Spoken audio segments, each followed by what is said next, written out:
ये corona virus सबको एक तरह से सिखाने के लिए भी आया है। सब दुख की तो बहुत बहुत ज़्यादा दुख की बात है फिर भी, लेकिन अगर कोई समझेगा ना, तो अगर इसमें नहीं समझा ना तो फिर कभी नहीं समझेगा। भाई जो गांव के हैं कम से कम वो गांव तो आ जाइए, जो आ सकते हैं, जिसका घर है, ज़मीन है, वो आ सकते हैं। और क्या, और होता है क्या ना कि कुछ लोगों में ये शर्म की बातें हो जाती है।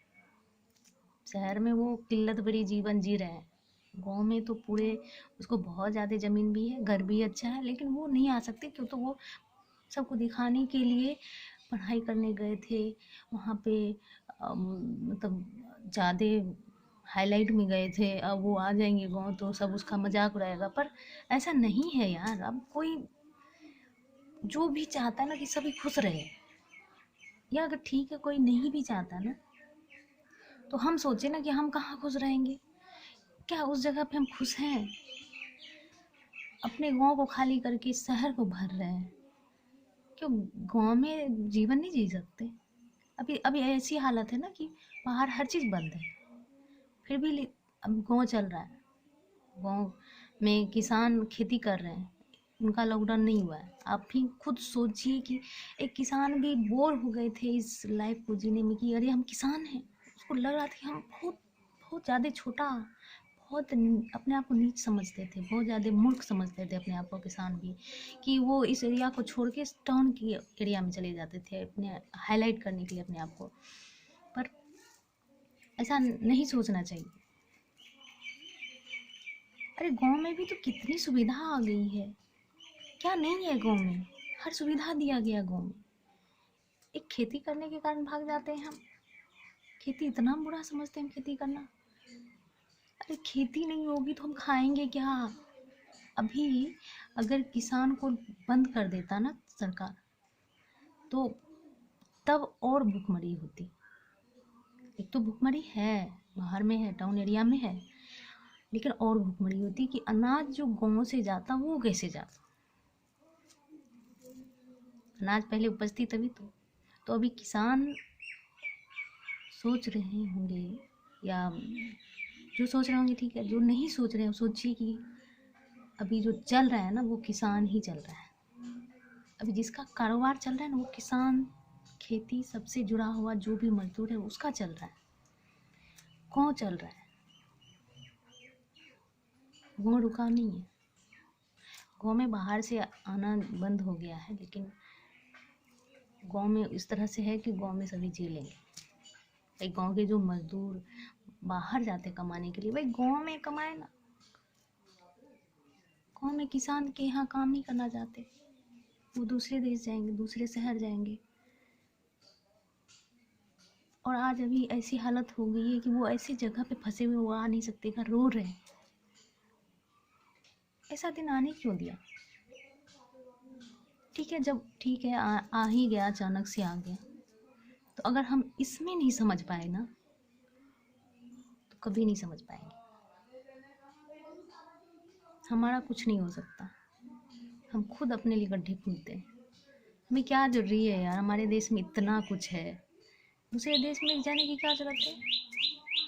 दूसरे देश की चकाचौंध में जाने की क्या जरूरत है? क्या मिलता है उससे? कुछ नहीं मिलता।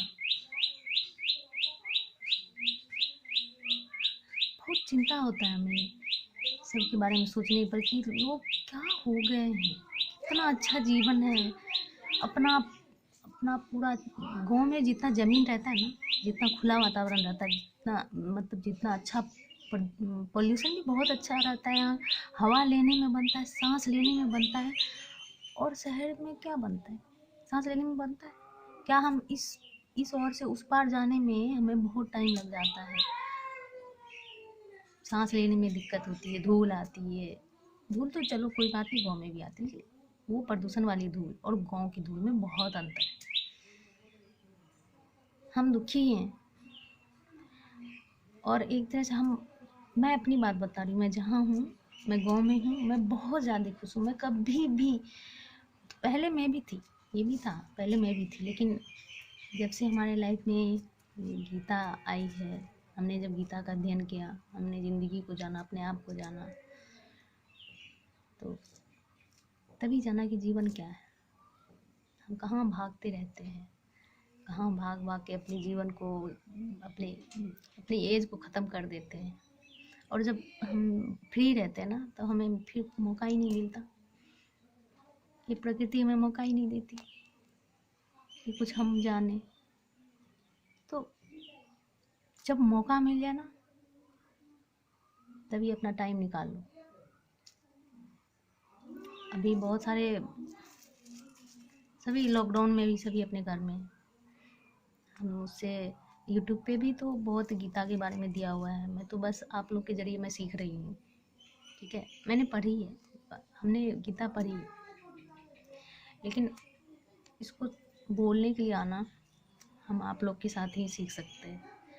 तो इसलिए हम यूट्यूब पे कोई भी श्लोक सुनाते हैं कि हम, मेरा ना बोलने का कहीं भी हम बोल सकते हैं, या मेरे माइंड में ये श्लोक याद आ सकता है। ये जरूरी है कि तो मुलाकात टाकने से हमें इन श्लोक भूल जाते हैं, लेकिन इसका जो अर्थ है ना, वो उसको कैसे चेंज करना, अपने लाइफ में कैसे उतारना है, वो नहीं भूलते। तो अभी लॉकडाउन में सभी बंद हैं, जितने भी, गीता का अध्ययन जरूर करिए। हम इसका अध्ययन किए, फील कर रहे हैं क्या, कितना सुकून मिल रहा है हमें। मरने का कोई डर नहीं है। कोरोना वायरस से सोचते ही मरना ही है, अगर इधर आने का होगा तो आएगा, मर जाएंगे। लेकिन मर जाएंगे इससे पहले हम भगवान का ध्यान कर लें भाई, फिर हमारे पास टाइम नहीं मिलेगा ना, फिर हम बुढ़ापा का इंतज़ार नहीं कर सकते, बुढ़ापा नहीं आने वाला। अब ये मत सोचना कि ये बीमारी ख़त्म हो जाएगी फिर हो गया, हम अपना पल्ला झाड़ लेंगे फिर वही रास्ते पे चलेंगे, ऐसा नहीं सोचना। सोच लिया ना तो फिर, इससे पहले ऐसी बीमारी नहीं आई थी, पूरा देश बंद था, आप लोग को सबको पता है, कोई ऐसी बीमारी नहीं आई थी। अगर ये ज़्यादा है तो इससे भी ज़्यादा आएगा, आना तय है। हम नहीं सुधरे ना, तो हमें सुधारने के लिए इससे भी भयंकर आएगा। अभी तो हम लॉकडाउन है, अंदर में बंद हैं, और तभी अंदर में भी हम फ्री नहीं रह पाएंगे। हमें आपकी चिंता है, हमें अपनी चिंता नहीं, हमें आपकी चिंता है। हम तो जान गए क्या ज़िंदगी है और कैसे जीना है। सबकी सेवा करते हुए, अपनी फैमिली का ध्यान रखते हुए, बच्चों का ध्यान रखते हुए, बच्चे को अच्छी शिक्षा देते हुए, और ध्यान करते हुए, भगवान का ध्यान जो सबसे पहले ज़रूरी है। यही मेन जो है वो भगवान का ध्यान ही है। हमें तो सिर्फ कर्म करना है, कर्तव्य है, हमारा जिम्मेदारी है कि हम शरीर रूप, मनुष्य रूप हमें मिला है समझने के लिए, कि हम अपने आप को समझें, हम कौन हैं, और अपने कर्म को सुधारें। कर्म सुधारने के लिए, अच्छे कर्म करने के लिए। अब हो सकता है अभी ये मेरी बात अच्छी ना लगे, लेकिन अगर आप जब गीता पढ़ेंगे ना, समझ में आ जाएगा।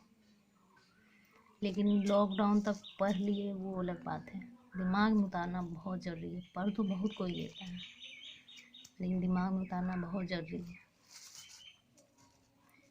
आज ये बात इसलिए बोल रहे हैं कि मेरे दिमाग में ये सब बहुत दिन से था, जब से मैंने गीता पढ़ा, बहुत दिन से था मेरे दिमाग में कि हम आप लोग के साथ शेयर करें।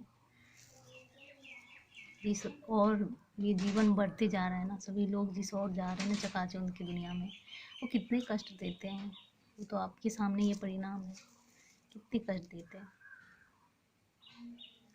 बदलने का मौका दिए हैं भगवान, बदल जाइए।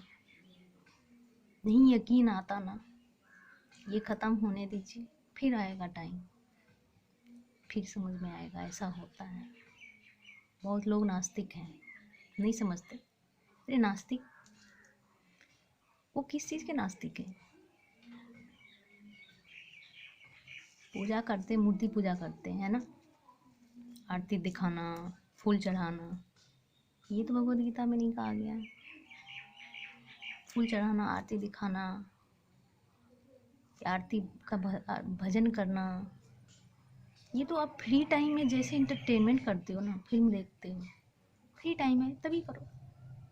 लेकिन पहले, सबसे पहले जरूरी आपका कर्तव्य क्या है परिवार के प्रति, वो करना जरूरी, वो कर लो, टाइम है, फिर कुछ करो, जो करना है करो। नाम लो हरे का। एक गीता में एक जरिया दिया गया है, गीता में ये नहीं दिया गया कि आप, मतलब प्रभु ने ये नहीं किया कि मुझे फूल चढ़ाओ, फूल चढ़ाओ, अक्षत चढ़ाओ, मिठाई चढ़ाओ, तभी हम खुश हो गए, ऐसा कुछ नहीं कहा गया। वो तो प्रभु जी ये कहते हैं, जो कर्म हमने बताए ना वो करो, वो रास्ते पे चलो, वही पूजा है, वही आरती है, वही भजन है। हाँ, तुम अपने इंटरटेनमेंट के लिए, जैसे तुम कोई भी, हम फिल्मी गाना सुनते हैं, इंटरटेनमेंट के लिए सुनते हैं, डांस देखते हैं, एंटरटेनमेंट के लिए देखते हैं, तो मेरे जो भी हो, तुम्हारा भजन हो, गाना हो, मेरे नाम का हो। नाचना है, डांस करना, मेरे नाम से डांस करो। तुम्हें एंटरटेनमेंट होना है, मेरे नाम से एंटरटेनमेंट हो, तभी तुम्हारे जीवन में सुख और शांति आएगी। आज पैसे तो बहुत लोगों ने कमाया है, क्या वो पैसे से इस जो वायरस आया, क्या वो कम कर सकता है? जरा सोच के देखिए, वो कम नहीं कर सकता।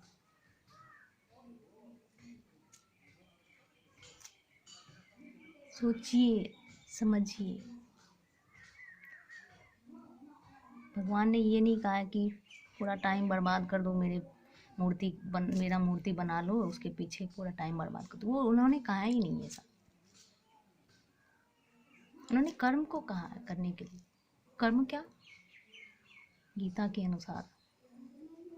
क्यों, तो फिर और कोई तरीका नहीं है, आप ऐसे नहीं समझ सकते। हरे कृष्णा हरे हरे, हरे राम राम राम हरे हरे, जो मंत्र दिया गया है वो इसलिए दिया गया है कि आप ऐसे मंत्र के आप नहीं उच्चारण कर सकते, ऐसे ध्यान नहीं लगा सकते। तो ये मंत्र जैसे ही आप उच्चारण करेंगे ना, धीरे धीरे धीरे धीरे आपको ध्यान लगते जाएगा प्रभु की ओर। मेन तो ध्यान लगाना है, प्रभु का ध्यान लगाना है, योग करना है, यज्ञ करना है, प्रभु को चढ़ाना है ना, तो यज्ञ करो। उनको प्रकृति को शुद्ध करने के लिए वो हवन कहते हैं करने के लिए। जो मैं ग्रहण करता हूँ, मैं वही ग्रहण करता हूँ। मैं मिठाई, लड्डू, पेड़े ये सब ग्रहण नहीं करता। भाई तुम अपने शौक से तुमको जो करना है करो, पर टाइम बर्बाद करके मत करो कि तुम्हारे सामने एक कर्तव्य है, उसको छोड़ के तुम उस मूर्ति के पीछे मत लग जाओ। कर्तव्य करो। किसी को ये भी है, हम अपनी ओर से सोचते हैं कि इंसान आज कलयुग में बहुत ज़्यादा जिद्दी है, तो मंदिर एक जरिया बन जाता है। कहते हैं मंदिर, कोई नास्तिक है मंदिर नहीं जाना। मंदिर क्यों जाना? भगवान को तो मन में ध्यान कर सकते हैं, है ना। भगवान तो मन में है, तो उसके मन में नहीं होता। ऐसे बोलने वाले मन में भगवान नहीं रहते, वो किसी की पास कर ही नहीं सकता। वो मंदिर जा रहा है तो जाने दो भाई, कलयुग है। मंदिर के जरिए ही वो धीरे धीरे वो भगवान की ओर जाएगा, भगवान को समझेगा। अगर वो मंदिर जा रहा है डेली और भगवान की ओर नहीं गया तो वो पाखंडी। मंदिर जाना बुरा नहीं होता, अरे वो तो एक जरिया होता है भाई। कैसी भी करके, कोई भी तरीका से तुम भगवान पे जाओ, भगवान का ध्यान करो, भगवान को जानो, भगवान के कर्म को करो। भगवान क्या कहते हैं वो सुनो, कैसे चलना है, कैसे हमें जीवन बिताना है, वो करना है।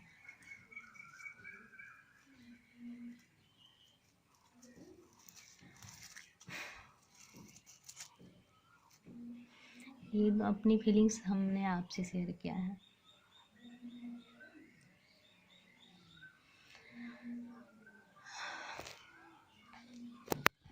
चलिए फिर अगले फीलिंग्स में हम आपके साथ जुड़ेंगे।